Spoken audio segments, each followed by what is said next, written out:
Good evening. This is Santa Claus on this 18th day of February, 2026, bringing you today's stories with a heart full of hope and reflection.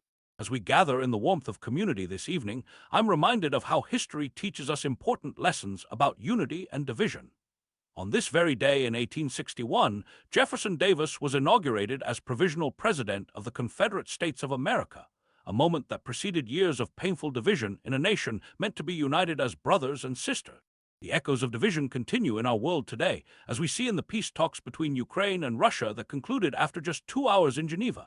President Zelenskyy described these negotiations as difficult, suggesting Russia may be deliberately delaying progress toward ending a war now approaching its fourth year.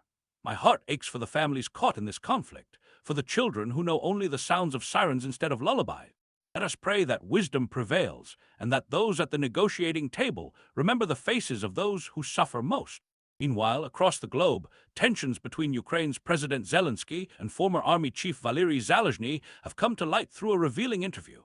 Zaluzhnyi spoke of a deep rift between them that emerged shortly after Russia's invasion in 2022. Oh, my dears, in times of great challenge, how important it is that leaders find common ground for the good of all those who depend on them. Now, turning our gaze to the Holy Land, we find troubling developments in the West Bank. More than 80 United Nations member states have issued a joint statement condemning Israel's expanding control over the territory. We strongly condemn unilateral Israeli decisions and measures aimed at expanding Israel's unlawful presence in the West Bank, they declared. These are difficult matters indeed, but we must always remember that peace comes through justice and respect for the dignity of every human being.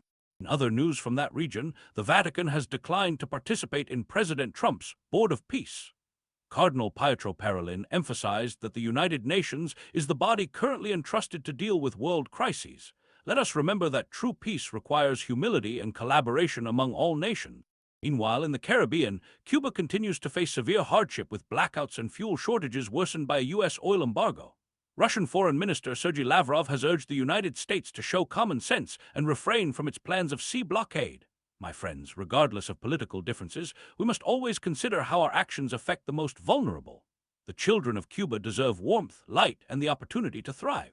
Across the ocean in Peru, political instability continues as Congress voted to remove interim President José Jerry from office amid corruption allegations. This comes just weeks before the nation's presidential elections. Let us hold in our hearts the people of Peru, who have seen 7 presidents since 2016 while also facing a surge in crime. On a more hopeful note, Iran and the United States have made progress in nuclear talks in Geneva. Iranian Foreign Minister Abbas Araghchi said they reached an understanding on main guiding principles.